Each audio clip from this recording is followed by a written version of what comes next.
그때 가이사 아구스도가 영을 내려 천하로 다 호적하라 하였으니 이 호적은 구레뉴가 수리아 총독이 되었을 때 처음 한 것이라. 모든 사람이 호적하러 각각 고향으로 돌아가매 요셉도 다윗의 집 족속이므로 갈릴리 나사렛 동네에서 유대를 향하여 베들레헴이라는 다윗의 동네로 그 약혼한 마리아와 함께 호적하러 올라가니 마리아가 이미 잉태하였더라. 거기 있을 그때 해산한 날이 차서 첫 아들을 낳아 강보로 싸서 구유에 누였으니 이는 여관에 있을 곳이 없음이로라. 그 지역의 목자들이 밤에 밖에서 자기 양떼를 지키더니 주의 사자가 곁에 서고 주의 영광이 그들을 두루 비추매 크게 무서워하는지라. 천사가 이르되 무서워하지 말라. 보라, 내가 온 백성에게 미칠 큰 기쁨의 좋은 소식을 너희에게 전하노라. 오늘 다윗의 동네에 너희를 위하여 구주가 나셨으니 곧 그리스도 주시니라. 너희가 가서 강부에 쌓여 구유에 뉘어 있는 나귀를 보리니 이것이 너희에게 표적이니라 하더니 호련히 수많은 천군이 그 천사들과 함께 하나님을 찬송하여 이르되 지극히 높은 곳에서는 하나님께 영광이요 땅에서는 하나님이 기뻐하신 사람들 중에 평화로다. 2장 1절에 가이사 아구스토라는 인물이 나오는데요. 가이사 아구스토는 로마의 초대 황제인 아우구스투스를 말합니다. 그는 로마 황제 가운데 가장 위대한 인물로 평가가 되고 있습니다. 그가 통치하는 그 지중해 연안의 모든 영토 안에서 인구 조사령을 내립니다. 그래서 인구 조사를 이제 실시하게 됐는데 그 아우구스투스의 그 패권을 준 영웅의 모습을 우리가 이제 볼 수가 있습니다. 그 인구 조사령을 내렸기 때문에 요셉도 호적 등록을 하러 마리아와 함께 자기 고향 베들레헴을 찾아가게 됩니다. 예수님은 그 작은 베들레헴에서 태어나셨습니다. 우리는 수많은 천군 천사들의 찬송에 의해서 예수님의 탄생이 메시아의 탄생임을 알게 됩니다. 그리고 미가서 5장 2절 말씀, 베들레헴 에브라다야, 너는 유대 족속 중에 작은 자일지라도 이스라엘을 다스리는 자가 네게서 네게로 나올 것이라는 예언의 말씀이 있는데요. 이 예언의 말씀을 이루는데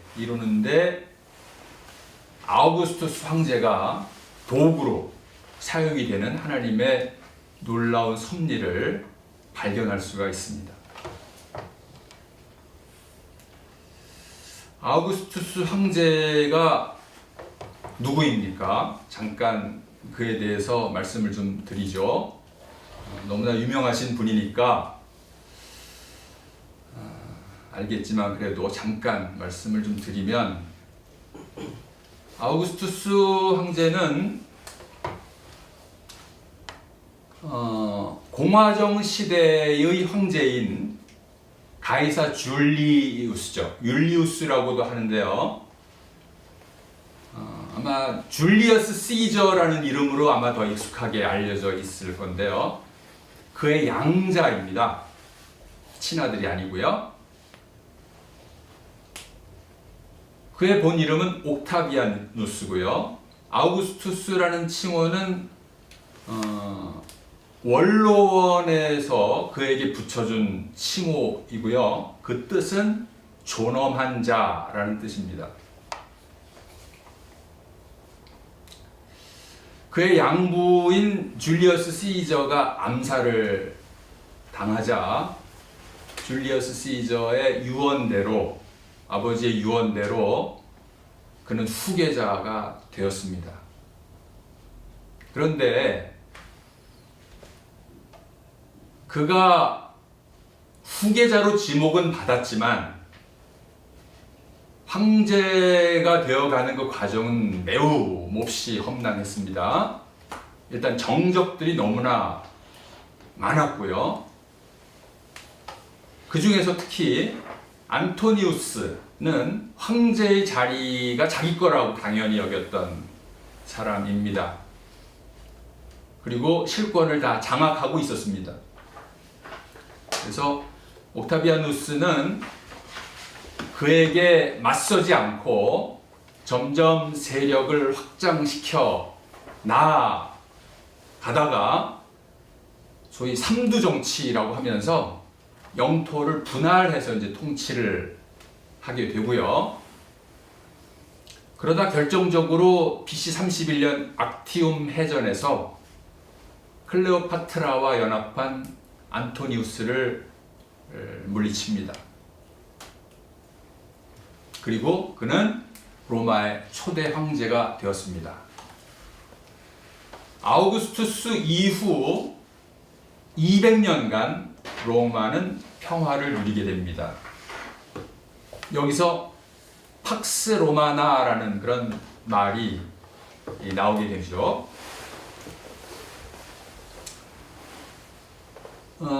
그가 죽은 후에 원론에서는 그를 신으로 승격시켜서 선포를 합니다.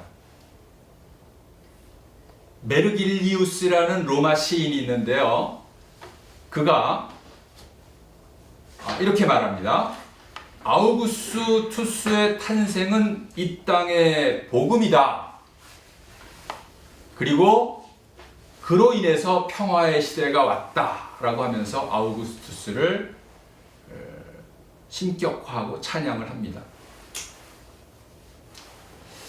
아우구스투스 황제는 재임 중에 자기를 신격화하는 정책을 써서 로마를 이끌었는데 결국 원로원이나 베르길리우스 같은 사람들의 찬양은 그의 신격화 정책에 동의하고 승인한 것에 지나지 않습니다. 그러니까 아우구스투스는 결국 로마 황제로 있으면서 자기를 신격화하려는 노력을 많이 했고 그것을 결국 인정받았다라는 그런 얘기가 되는 것이죠.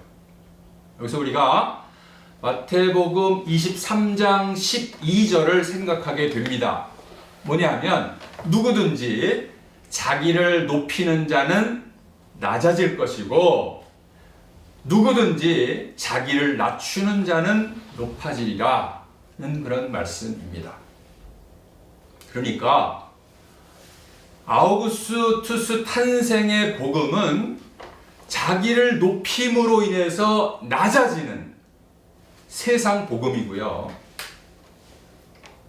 예수 그리스도의 탄생의 복음은 자신을 낮춤으로 낮아짐으로 인해서 높아지는 천국 복음입니다. 어떤 게 진짜 복음인지 아시겠죠?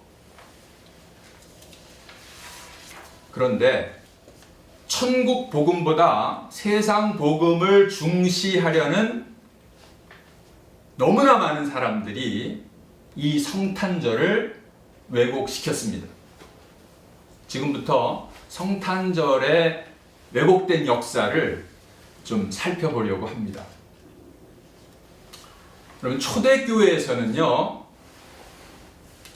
그리스도의 탄생을 알지도 못했습니다. 예수의 탄생을 특별히 날짜를 지정해서 축하거나 그러지 않았습니다. 왜냐하면 그리스도인들은 매주 모여서 예수의 부활을 축하하거나 주님의 재림을 소망하는 데 중점을 두었기 때문입니다. 아니면 이렇게도 생각해 볼 수 있어요. 예수 그리스도께서 너무나 낮은 곳에서 태어나다 보니까 사람들이 그의 생일을 기억하지 못했다. 뭐 이렇게 볼 수도 있을 것 같습니다. 여러분들 12월 25일은요. 많은 사람들이 예수님이 태어난 날은 아니다. 이렇게 알고 있죠. 예, 사실입니다. 그런데도 불구하고 성탄절을 의미 있게 보내는 이런 모습들이 주위에서 잘 보이지 않죠. 이제 그런 게 안타까운 건데요. 아무튼 12월 25일은 로마인들이 미트라라고 하는데요. 미트라의 탄생을 기념하는 절기입니다. 미트라는요, 고대 페르시아 사람들이 섬겼던 태양 신의 이름입니다. 그런데 1세기부터 4세기 정도까지 로마 전역에서 숭배되었던 아주 유명한 신입니다. 미트라, 즉 태양신 숭배자들은요, 12월 25일은 1년 중 낮의 길이가 가장 짧았다가 다시 길어지기 시작하는 시기다. 그래서 바로 이때가 태양이 탄생한 날이다.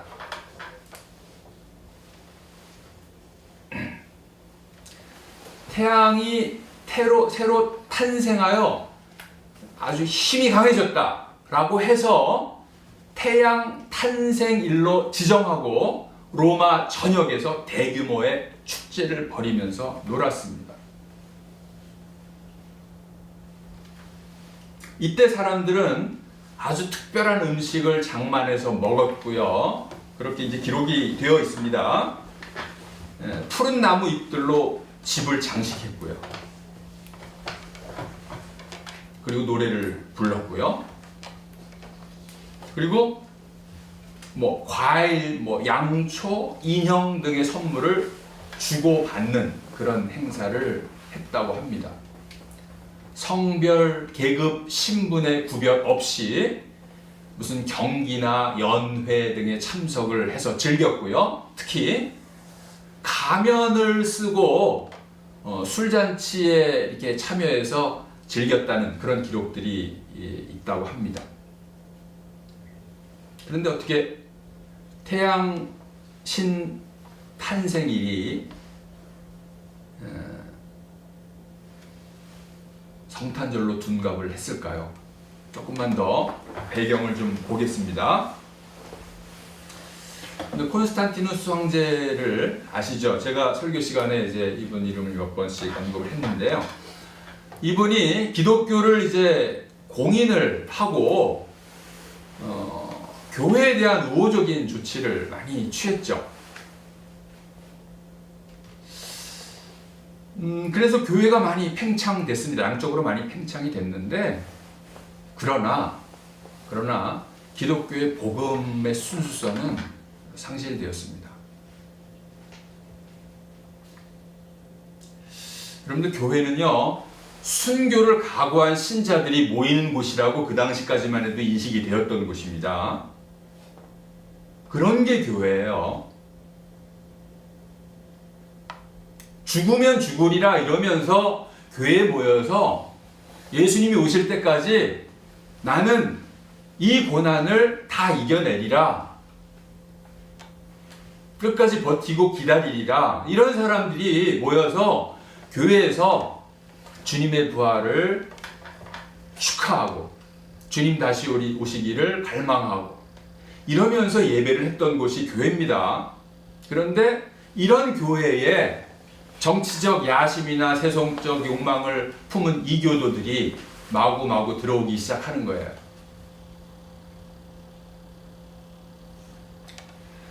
그러면서 이런 이교도들의 그 돈으로 교회가 막 세워지고 그럽니다. 교회가 당연히 타락을 할 수밖에 없는 상황이죠. 이렇게 타락한 교회들이 또 콘스탄티누스 황제를 열두 사도에 준하는 자다 이러면서 이제 찬양을 하는 거죠. 로마 가톨릭 교회 지도자들이 이제 그런 이교도들이 교회에 많아지고 하니까, 그러니까 그들이 이교도들이긴 하지만 이제 문의는 그리스도인이 되는 거예요. 기독교인이 되는 거예요. 그런데 그들에게 이제 믿음, 신앙이 없잖아요. 그러니까 일단 이들이 이제 교회에 들어왔으니까 이교도들이 그 복음에 대해서 거부감을 갖지 않도록 하는 게 나름대로 중요한 자기들의 사명이라고 생각을 했던 거예요. 그래서 이교도들의 그 문화의 많은 부분을 교회에서 이제 수용을 하게 됩니다. 그 중에 대표적인 것이 예수 탄생일을 태양신 탄생일 12월 25일로 정한 것입니다. 가톨릭 교회에서는 이교도들이 생각하는 태양의 빛, 그리고 기독교인들이 생각하는 세상의 빛, 이것을 동일시했습니다. 그렇게 함으로써 기독교가 이교도들에게 좀 더 친밀하게 다가갈 수 있을 거다라고 생각을 했던 거예요. 그렇게 함으로써 로마 교회는 태양 숭배 사상을 이제 극복하게 되었다라는 식으로 천명을 합니다. 어떻게 생각하십니까? 이거는 극복한 것이 아니라 오염되고 타락이 된 것입니다. 354년에 로마의 리베리오 주교라는 분이 정식으로 예수 탄생일을 12월 5일로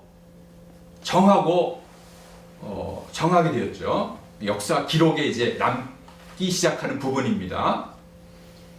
그리고 그때부터 이제 종교개혁 1517년까지 성탄절은 점점 대중화되기 시작한 것입니다.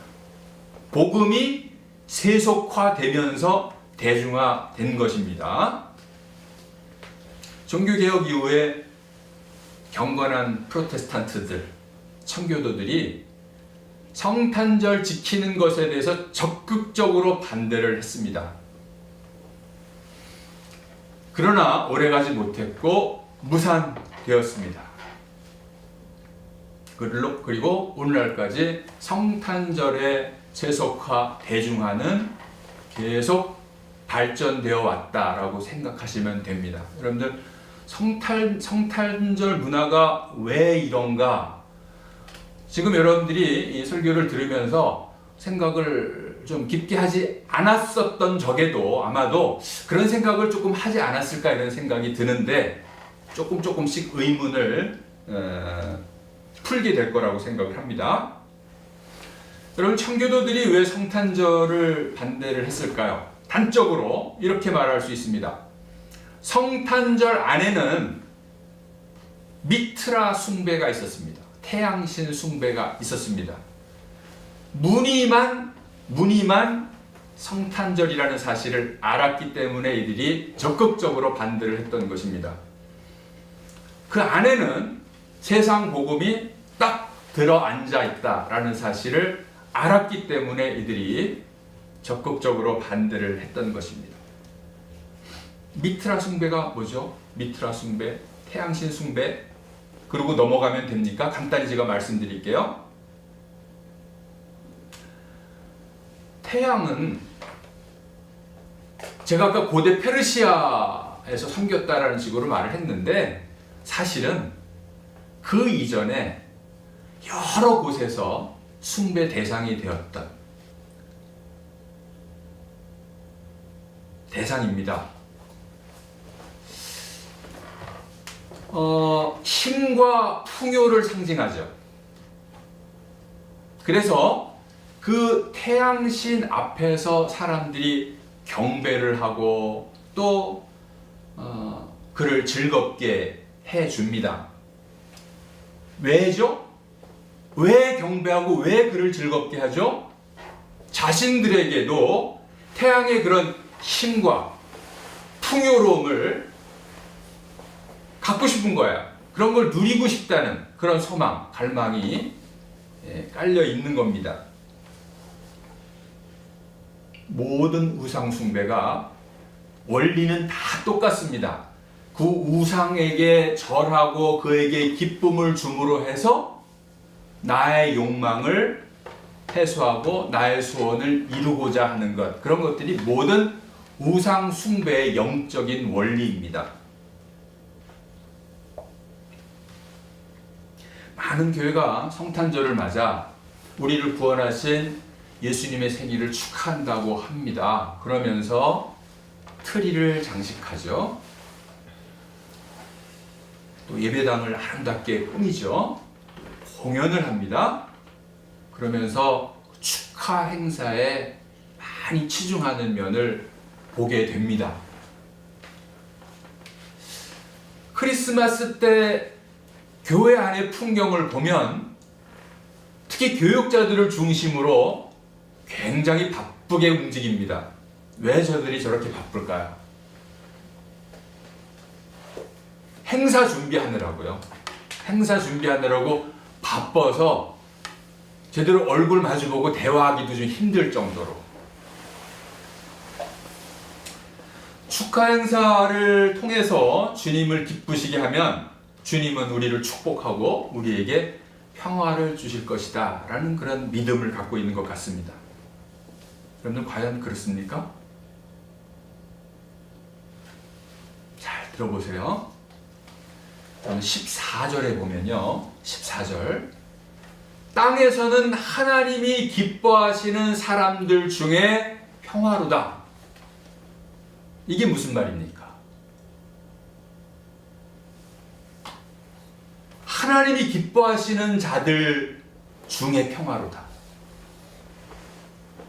히브리서 11장 6절에 보면 믿음이 없이는 하나님을 기쁘게 할 수 없다 이렇게 말씀하고 있습니다. 종합을 해서 정리를 해보죠. 우리의 더럽고 추악한 죄를 대신해서 죽으시고 부활하신 그 예수님을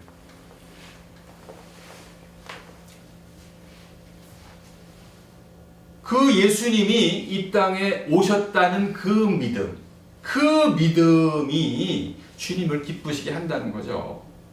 축하 행사가 아니라. 그러니까 온갖 축하 행사가 없어도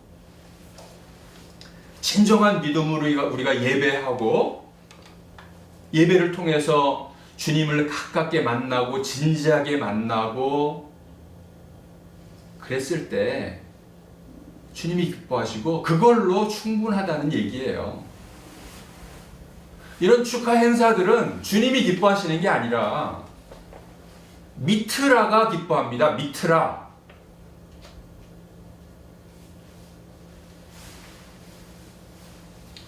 주님은 이 땅에 오셔서 몸둘 곳이 없어서 가축들의 먹이통에다가 거기 그 먹이통을 침대로 삼아 눕지 않았습니까? 누울 곳이라고는 그것밖에 없었어요.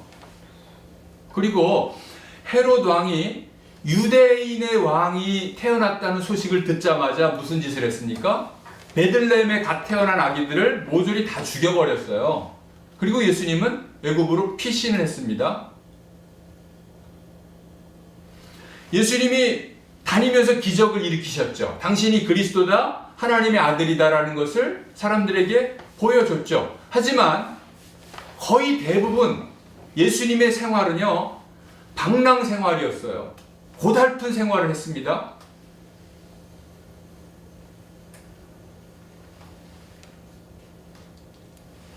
여러분들 왜 주님이 왜 그렇게 낮은 자의 삶을 취하려고 애쓰시고 고집을 하셨는지 한번 생각을 해 보셨나요? 단적으로 말하면 이겁니다. 주님의 백성들이 낮은 자로 살아가도 순종과 겸손의 삶을 살아가도록 본을 보이신 것입니다. 세상의 왕들, 세상의 통치자들은요, 자기가 본을 보이면서 따르라 이렇게 하지 않죠. 자기는 호의호식하고 부귀영화 누리면서 너희는 그렇게 해. 왜? 나는 정복자고 너희는 피정복자, 피지배자니까. 세상의 왕과 그리고 평강의 왕은 차원이 달라요. 주님은 이 땅에 오셔서 자기를 기쁘시게 하려고 일하시지 않았습니다. 오직 성부 하나님 아버지 뜻을 위해서 일하셨습니다. 그리고 빌립보서 2장 8절 말씀을 보면요, 사람의 모양으로 나타나사 자기를 낮추시고 죽기까지 복종하셨으니 곧 십자가에 죽으심이라. 십자가에서 죽으신 것은요, 예수님이 그 낮은 자로서의 그 삶을 사셨잖아요. 그 낮은 자의 삶의 절정이었습니다.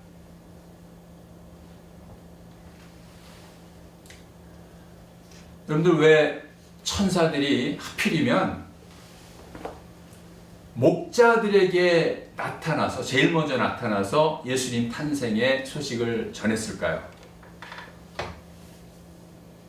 목자들, 당시의 목자들은 지금의 이미지하고는 다르죠. 낮고 천한 계층의 사람들입니다. 그리고 그들은 주인의 명에 따라 양떼들을 돌봐야 합니다. 한밤중까지 돌봐야 합니다. 그래서 복잡한 세상에 대해서 별 관심을 둘 수 없는 그런 사람들입니다. 그래서 낮은 자로 오신 예수님이 제일 먼저 낮은 자를 찾으시고 부르신 것입니다.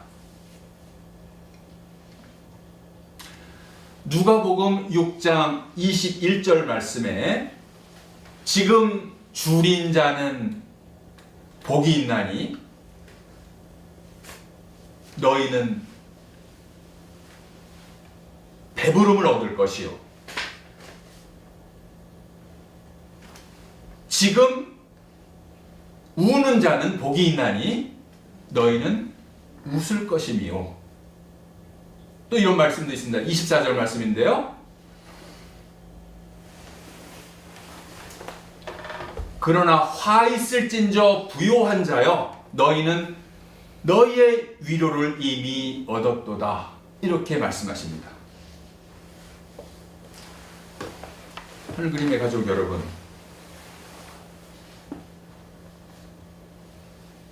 내가 낮은 자고 작은 자라서 살기가 많이 힘드십니까? 그렇게 생각한 적이 한 번이라도 있으십니까? 낮은 자로 작은 자로 살기 때문에 주님의 은혜와 도우심으로 그 도우심을 갈망하게 되잖아요. 그 갈망함으로 인해서 주님과 더욱더 가까워지는 것이 복입니다.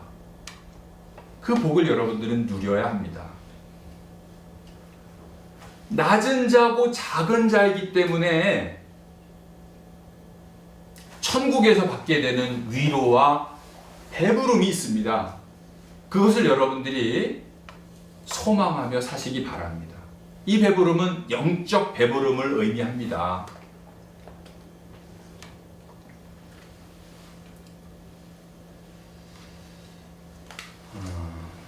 성도 여러분, 이날만이라도 예수님의 탄생을 좀 축하하자. 예수님의 의미, 예수님 탄생의 의미를 좀 생각하자. 그러니까 성탄절을 좀 지키자. 이렇게 주장하는 교회들이 많이 있습니다. 어떻게 생각하십니까?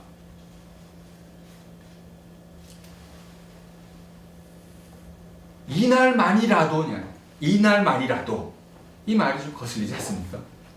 그리스도인이라면 지속적으로 예수님의 탄생과 부활에 대해서 묵상하고 또 믿음이 자라기를 애쓰면서 살아가는 것이 당연한 것입니다. 당연한 것이에요. 그 믿음이 성숙한 자만이 하는 게 아니라 믿음이 있다면 당연히 우리는 그런 삶을 지향하는 것이 맞습니다. 며칠을 굶어도 하루 그냥 배부르게 먹으면 건강해집니까? 아니잖아요. 항상 지속적으로 꾸준히 소량의 음식을 먹어야 우리 몸이 건강해지는 거 아닙니까? 그러니까 조금 아까 그런 식으로 주장하는 사람들은, 그 교회들은요, 건강하지 못한 교회라는 증거입니다. 말씀을 좀 정리를 좀 하겠습니다. 성탄절을 없애기는 좀 어렵습니다. 지금 우리 상황에서. 그러나 성탄절의 분위기는 바꿔야 합니다. 정말 바꿔야 합니다. 세상의 복음이 아니라 천국 복음을 기뻐하는 분위기로 바꿔야 합니다. 낮은 자의 삶을 다짐하는 이런 분위기로 바꿔야 합니다. 메리 크리스마스, 여러분들 요즘에 카톡에서 한 번쯤은 다 보죠? 누군가에게 메리 크리스마스, 그러니까 또 나도 메리 크리스마스. 메리 크리스마스가 홀리 크리스마스로 바뀌어야 합니다. 조금 아까 우리 예수님의 그 낮은 자의 삶, 태어나시면서 죽기까지의 그 낮은 자의 삶 보시지 않았습니까?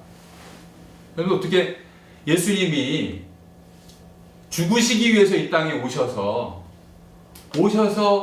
정말 고난의 연속의 삶을 살지 않았습니까? 비참할 정도의 고난의 삶을 살지 않았습니까? 근데 그런 예수님의 탄생을 놓고 메리 단순하게 이렇게 즐겁고 행복하다 이런 식으로 반응을 보인다는 게 그게 말이 됩니까? 그게?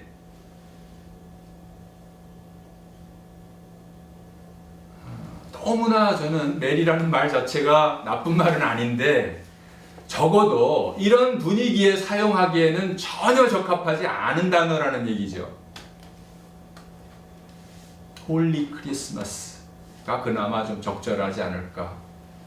그런데 이렇게 말을 해도 사람들은 잘 듣지 않을 것 같습니다. 우리가 그 본을, 우리 하늘 그림의 공동체가 그 본을 보였으면 좋겠습니다. 아멘. 그리고 메리 크리스마스가 아니라 매일 크리스마스로 바뀌어야죠. 매일 크리스마스. 매일 주님 오신 날 묵상하고 매일 주님 다시 부활하신 날 묵상하고 그리고 매일 주님 다시 오시기를 묵상하면서 우리는 그리스도에게 속한 자로서의 삶을 살아야 합니다. 그리스도인이라는 말이 그런 뜻 아닙니까? 그리스도에게 속한 자, 그리스도에게 연합된 자, 구경하는 자라는 뜻이 아니잖아요. 여러분들, 영적 공격의 상황에 우리가 처해 있고 성탄절이라는 것을 통해서 사탄이 우리를 강력하게 조여오고 있다는 사실에 눈을 뜨시기 바랍니다. 아멘. 영적 공격은 영적 공격으로 맞서야 합니다. 사탄은 대적하면 피하리라. 뭘로 맞습니까? 성령의 검과 믿음의 방패로 맞서는 것입니다. 말씀을 읽고 묵상하고 주님을 생각하고 십자가 주님을 생각하고 기도하고 그러면서 믿음이 자라고 이거밖에는 다른 방법이 없는 거예요. 여러분들 이걸 생각하시면서 성탄절 좋습니다. 12월 25일 우리 성탄절 남들은 어떻게 생각할지 모르지만 우리는 그날을 주님이 오신 날이라고 생각을 하고 그 의미를 깊이 생각하시고 묵상하시고 감동하시고 그리고 낮은 자로서의 삶을 새롭게 다짐하는 그런 복된 날이 되시길 주님의 이름으로 축원합니다. 아멘.